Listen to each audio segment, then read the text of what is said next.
Bonjour à tous, merci d'être fidèles au journal. À la une de cette édition. Commémoration de Laylat al-Qadr.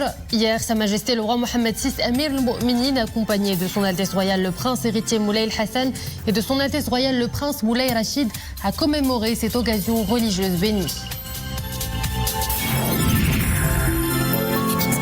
Médecine régénérative, un domaine novateur interdisciplinaire de recherche et d'application clinique introduit au Maroc. Il permet le remplacement ou la régénération de tissus ou d'organes endommagés pour restaurer des fonctions altérées du corps. Nous suivrons un reportage à l'hôpital universitaire Cheikh Khalifa Ben Zayed de Casablanca. Sous le signe de la communion et du bon vivre ensemble, un ftour pluriel organisé à Casablanca. Autour de la même table, un imam, un rabbin et un prêtre. L'illustration parfaite des valeurs de coexistence harmonieuse entre les religions monothéistes sur les terres marocaines. Sa Majesté le roi Mohammed VI, Amir al-Mu'minin, accompagné de son Altesse Royale le Prince héritier Moulay al-Hassan et de son Altesse Royale le Prince Moulay Rachid, a commémoré hier Laylat al-Qadr bénie. À cette occasion religieuse bénie, le souverain a accompli les prières d'Al-Isha et des Tarawih. Le ministre des Habous et des Affaires islamiques a clôturé Sahih al-Bukhari devant Amir al-Mu'minin. Eu égard à la poursuite de l'application des mesures préventives en vigueur, Sa Majesté le roi a bien voulu célébrer cette nuit bénie dans un cadre privé avec une assistance très réduite.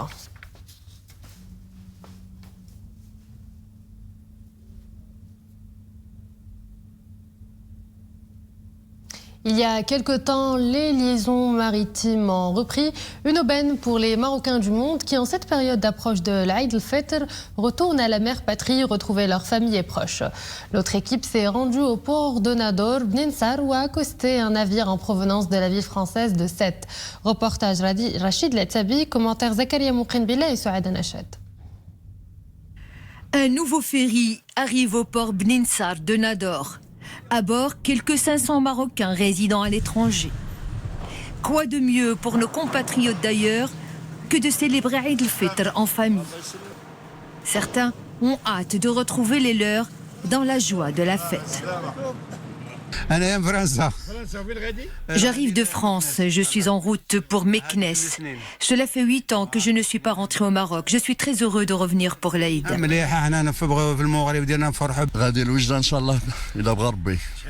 Je rentre enfin à Oujda, ma ville natale, après 3 ans d'absence. J'en suis ravi. Notre pays nous est très cher. Au niveau du port, de nouvelles mesures sont mises en place. Renforcement des moyens logistiques et des effectifs de la police et de la douane. Objectif, fluidifier et optimiser le transit. Depuis la reprise des liaisons maritimes, quelques 6 voyages ont effectué la liaison entre Sète et Nador et plus de 20 entre Almeria et Bninsar. L'Agence nationale des ports et les différents intervenants au niveau du port conjuguent leurs efforts afin de garantir le déroulement de l'opération dans les meilleures conditions. Ces dernières semaines, près de 4800 personnes ont transité par le port de Bninsar.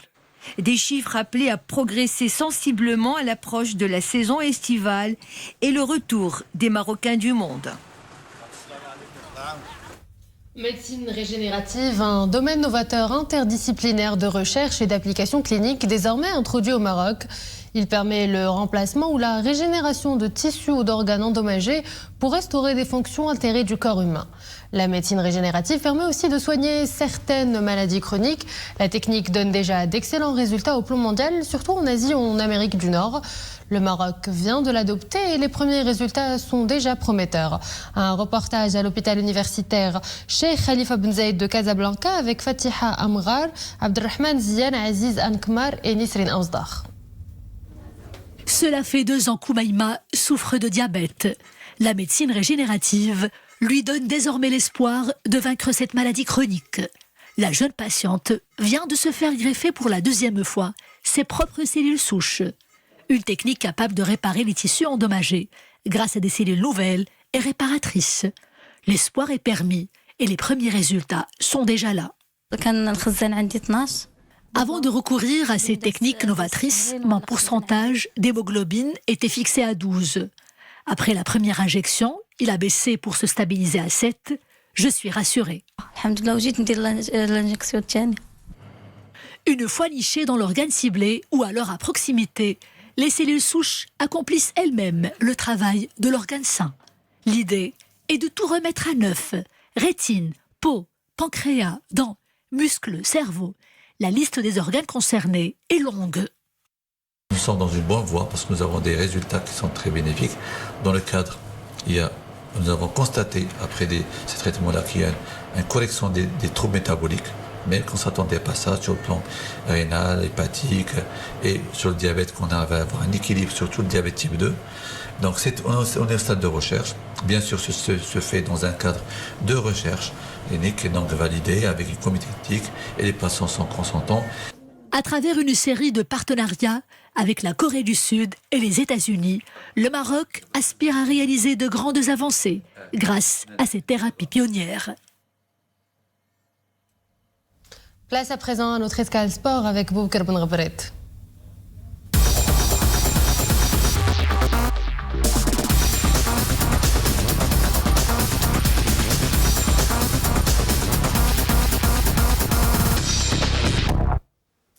Boubacar, bonjour. Bonjour. Nous ouvrons cette page avec du foot. Vous nous faites la mise à jour de la 22e journée de la Botola.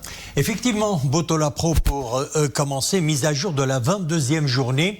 Les premières images, celles du Raja de Casablanca qui s'est imposé sur la pelouse du FUS de Rabat. Nous allons le voir dans quelques secondes. Sur le score de 1-0. C'était hier soir au complexe sportif Prince Héritier Moulay El Hassan de Rabat.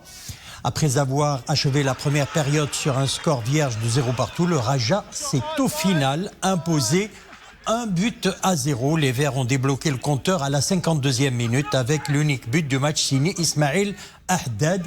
Mais signalons que l'arbitre de la rencontre, Mohamed Bellout, a expulsé le joueur camerounais du FUS, Herman Junior. C'était à la 47e minute de jeu.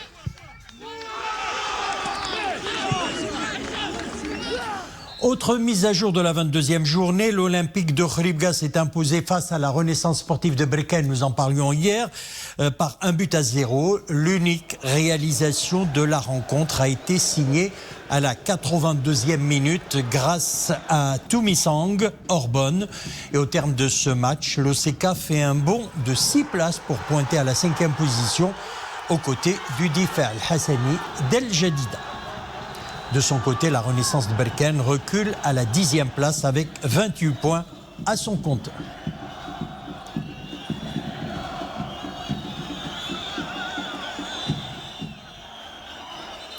Mise à jour également pour la 22e journée et dès ce soir à 22h, le WAC reçoit les Phares de Rabat. Et puis demain, samedi, c'est la Renaissance sportive de Berkane qui reçoit la Jeunesse Selmi. Et au classement général provisoire, le WAC est toujours en tête avec 46 points, suivi du Raja de Casablanca, 46 points également. Troisième, le Maghreb de Fès, 31.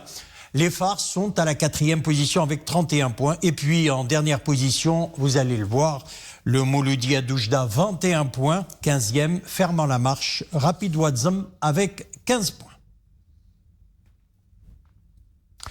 Et on passe au football. C'est la sélection marocaine des moins de 20 ans au Meima qui a perdu face à son homologue espagnol sur le score de 2-0. C'était hier soir au complexe Mohamed VI de football de Marmora. Les images, je pense que nous allons les voir dans quelques instants. Les buts de la rencontre ont été signés par Julien Guerrero à la 44e minute et Andreas Carou à la 78e minute.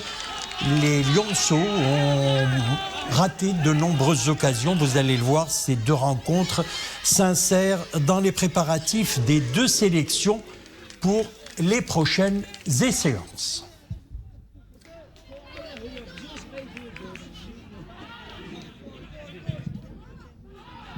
Voilà, le deuxième but espagnol, donc rencontre qui se termine sur le score de 2-0 en faveur des joueurs espagnols U20, les moins de 17 ans. Autre discipline à présent, Boubacar, le karaté avec l'organisation prochaine de la 16e édition de la Coupe internationale Mohamed VI. Effectivement, ça sera d'ailleurs dans quelques jours, la 16e édition de la Coupe internationale Mohamed VI de karaté. Épreuve du circuit karaté 1 en Première Ligue se tiendra du 13 au 15 mai à Rabat, l'initiative de la Fédération royale marocaine de karaté et disciplines associées. Et afin de jeter plus de lumière sur cette compétition sportive internationale, Oumaima, une conférence de presse est prévue le 9 mai à la salle couverte du complexe sportif Prince Moulay Abdallah et c'est à 10h30. Et du sport international avec du tennis au tournoi d'Estoril, le Canadien Félix Auger-Aliassime a battu l'Espagnol Carlos Tebarner. Voilà, c'était un très beau match entre les deux joueurs à signaler. Merci Boubacar, on se donne rendez-vous lundi. Lundi.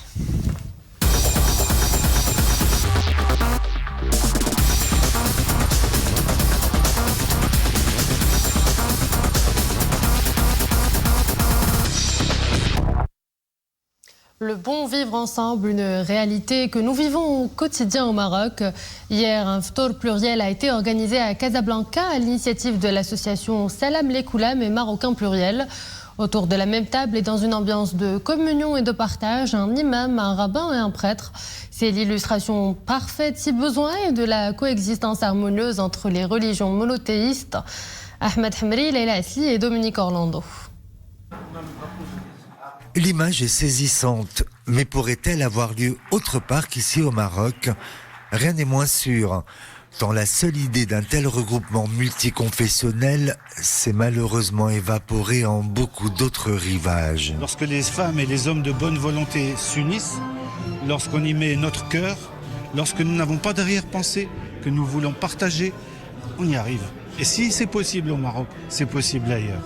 C'est dire la vraie modernité du royaume du Maroc, une modernité à la façon qui est la nôtre.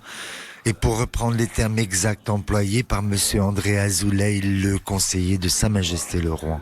Mon judaïsme ne signifierait pas grand-chose si la personne qui est dans mon imaginaire collectif ou la personne qui est en face de moi est privée de la même liberté que moi, est privée de la même justice que moi, est privée du même respect qui m'est accordé. Et que dans ces temps qui sont ceux du repli, qui sont ceux du déni, le Maroc ait pu suggérer aux autres une autre vision de notre humanité avec la rencontre de nos spiritualités, avec ce moment de piété partagée et ce moment d'optimisme. L'émotion partagée par l'ensemble des convives à ce ftor pluriel avait aussi pour mission de laisser s'élever toujours haut notre engagement collectif et notre conscience commune qu'il s'agit d'appliquer au jour le jour.